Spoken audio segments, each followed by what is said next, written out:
अस्सलाम वालेकुम नाज़रीन, मैं हूं अलवीना और आप देख रहे हैं मेरे यूट्यूब चैनल। पाकिस्तान में जहां पे बदतरीन पॉलिटिकल इंस्टेबिलिटी देखी जा सकती है और हर रोज़ कई बार नई डेवलपमेंट सामने आ रहे हैं जो कि अनफॉर्चुनेट है। कोई अब तक अच्छी खबर हमारे लिए नहीं आई, लेकिन साथ ही साथ एक अहम केस है सिद्धू मूसेवाला जो कि पाकिस्तान में भी पॉपुलर होता दिखाई दे रहा है। बज़ाहिर तो ये जो केस है वो भारत से जुड़ा है, लेकिन हम अक्सर बेशतर ऐसा देखते हैं कि कोई पॉपुलर केस अगर पाकिस्तान में होता है तो भारत में भी लोग उसके हवाले से जानना चाहते हैं। तो इसी तरीके से पाकिस्तान में भी लोग इस केस के हवाले से जानना चाहते हैं कि ये शख्स कौन था, क्यों मारा गया, इसको क्या तमाम तर तफसीलात थी। पिछले 3 दिन से लगभग आप देख रहे होंगे मीडिया पर इसकी तमाम तर डेवलपमेंट सामने आ रही है। तो सबसे पहले मैं आपको बताती चलूँ, ये एक रैप सिंगर है और ये एक पॉपुलर सिंगर है और साथ ही साथ ये पॉलिटिशियन भी था और पिछले ही साल इसने कांग्रेस पार्टी में शमूलियत इख्तियार की थी और इसने इलेक्शन भी कंटेस्ट किया था। जीत ना सका, लेकिन इसने इलेक्शन में कंटेस्ट भी किया। इसका असल नाम शुभदीप सिंह था और क्योंकि जो रैप सिंगर्स होते हैं, जो रैप सॉन्ग्स गाते हैं, उनके कुछ नाम इस तरीके के होते हैं, तो उनको लगा कि उनको अपना नाम जो है सिद्धू के साथ जो उनका इलाका था जहाँ से वो थे, उस इलाके की एसोसिएशन अगर वो इसके साथ ऐड ऑन कर लें तो एक अच्छे रैप सिंगर की तरह इनका नाम बन सकता है। तो इन्होंने अपना नाम अपने म्यूज़िक फ्रेटर्निटी में सिद्धू मूसेवाला रखा और इसी से पॉपुलर रहे। 2 हफ्ते कबल भी इनका एक सॉन्ग रिलीज़ हुआ, यहाँ तक कि उनका पिछले हफ्ते भी एक सॉन्ग रिलीज़ हुआ। जो उनका 2 हफ्ते कबल सॉन्ग रिलीज़ हुआ उसका जो टाइटल है वो लास्ट राइड है। बहुत ही अजीब खबर है। अक्सर हम देखते हैं कि जो इस तरह के सिंगर्स होते हैं जिनके लिरिक्स में या तो कंट्रोवर्सी होती है या कोई हिडन मैसेजेस होते हैं, उनकी अम्बात भी अक्सर ऐसा होता है कि तकलीफ दे अम्बात होती हैं और कुछ ना कुछ हादसा उनकी अम्बात के साथ जुड़ा होता है। इसी तरीके से इनका 2 हफ्ते कबल जो गाना रिलीज़ हुआ उसका नाम भी लास्ट राइड और उसमें सबसे पहले अगर आप उसको देखें तो पूरा एक फ्रेज़ आता है जिसमें LA फनरल सर्विस लिखा हो, यानी कि जनाजे के हवाले से उसमें एक मैसेज दिया हुआ है। और साथ ही साथ जो उनका एक और गाना है पिछले हफ्ते वो भी रिलीज़ हुआ और मिलियंस में इनके सॉन्ग्स के ऊपर व्यूज़ हैं और ये एक इंटरनेशनली रिकग्नाइज्ड सिंगर माने जाते थे।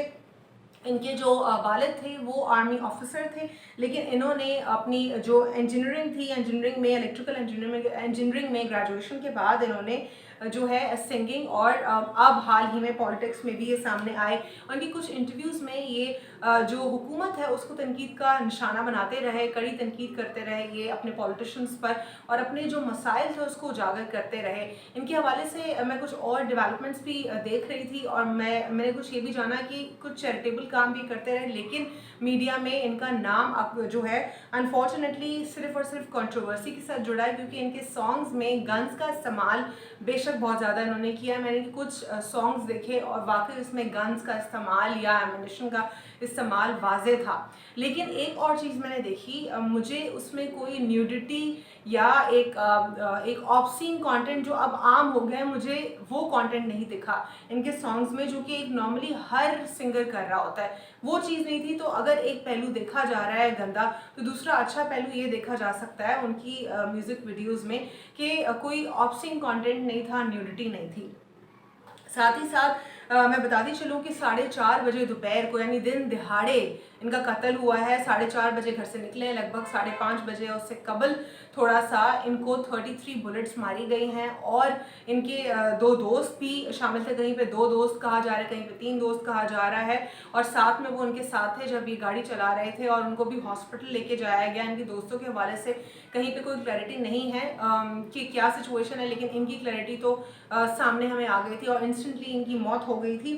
और इसमें एक और जो सिनेरियो है वो हमने ये देखा कि ये जो तमाम तर मामला है इसमें किस तरीके से जो पंजाब की गवर्नमेंट है उसके ऊपर, जो भारत की पंजाब गवर्नमेंट है उसके ऊपर सवालिया निशान खड़े हो रहे हैं। और मीका सिंह जो एक बहुत ही पॉपुलर सिंगर हैं, वो भी बात करते दिखाई दिए कि पहले इनकी जो सिक्योरिटी है वो उनसे छीनी गई, उनसे वापस ली गई टेक्निकली, और फिर उसके अगले ही दिन ये इतना बड़ा हादसा हो जाता है। आखिर इसकी क्या वजह है, क्या ये कुछ कॉन्स्पिरेसी थी या क्या था, वो खुलकर इतना बात नहीं कर रहे थे क्योंकि उनके अल्फाज से मुझे लग रहा था कि कुछ गड़बड़ है, लेकिन वो कंसील करने की कोशिश कर रहे हैं। कहीं ना कहीं वो ये इनडायरेक्टली मैसेज भी देने की कोशिश कर रहे हैं कि कुछ गड़बड़ है। लेकिन एक गैंगस्टर ग्रुप है जिसने सिंगर की मर्डर का, सिंगर की मौत का जो है पूरा का पूरा मामला तस्लीम कर लिया और वो कहते हैं कि उन्होंने ही मर्डर किया है। और अगर हम बात करें इनके हवाले से कि क्या उनको लाइफ में जब ये ज़िंदा थे थ्रेट्स आती रहीं, तो डेफिनेटली इनको थ्रेट्स आती रहीं और इन्होंने कई बार इस बात की जो है तस्दीक भी की, इन्होंने ऑनर भी इसके ऊपर बात की, अपने दोस्तों से भी बात की कि इनको ऑन एंड ऑफ धमकियाँ आती रहती थी गैंगस्टर ग्रुप से। तो ये तमाम तो डेवलपमेंट थी, लेकिन एक इम्पॉर्टेंट पहलू जो ये यहाँ पे ये है कि दिन दिहाड़े कत्ल हो जाना।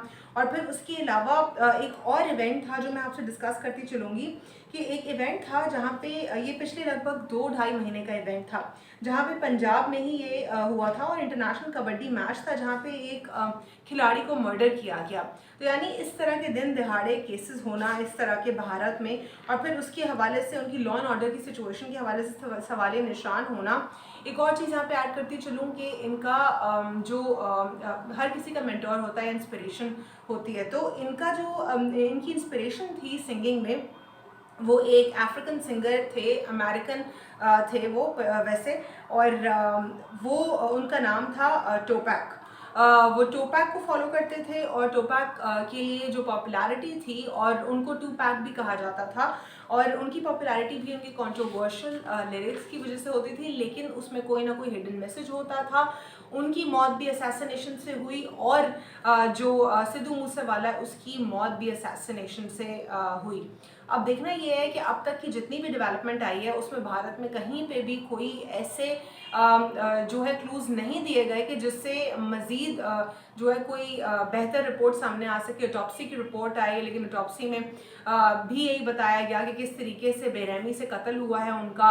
और साथ ही साथ जो सिख कम्युनिटी है भारत में, जो कि आर्मी में सबसे बड़ी तादाद में मेजॉरिटी वहीं पे वही सर्व करते हैं, उनमें गम गुस्सा पाया जा रहा है। सिद्धू पाजी, जिनको आप जानते हैं, फॉर्मर क्रिकेटर और पॉलिटिशियन, वो भी काफ़ी ज़्यादा जो है गुस्से में दिखाई दे रहे हैं। उनके स्टेटमेंट सामने आ रहे हैं कि जो लॉ एंड ऑर्डर सिचुएशन है पंजाब गवर्नमेंट की, वो बिल्कुल दुरुस्त नहीं है और वो ठीक सिमत में नहीं है।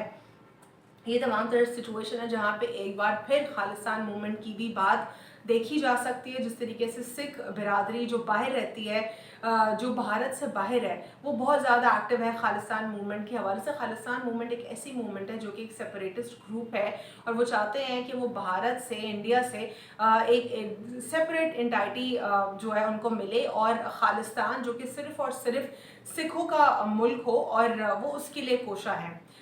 डेफिनेटली इंडिया में कोई एक सेपरेटिस्ट ग्रुप नहीं है, ऐसे बहुत सारे सेपरेटिस्ट ग्रुप्स हैं जो कि अपने मुल्क से अलग होना चाहते हैं। जिस तरीके से पाकिस्तान में अनफॉर्चुनेटली हमारे पास 1-2 सेपरेटिस्ट ग्रुप्स हैं, लेकिन भारत में बहुत लंबी फहरिस्त है जिसमें सेपरेटिस्ट ग्रुप्स जो है शामिल हैं। तो देखते हैं कि फर्दर क्या डेवलपमेंट आती है इस केस में। अब तक की तो डेवलपमेंट इस केस की यही है। मेरी तरफ से इतना ही। अल्लाह हाफ़िज़। God bless you all.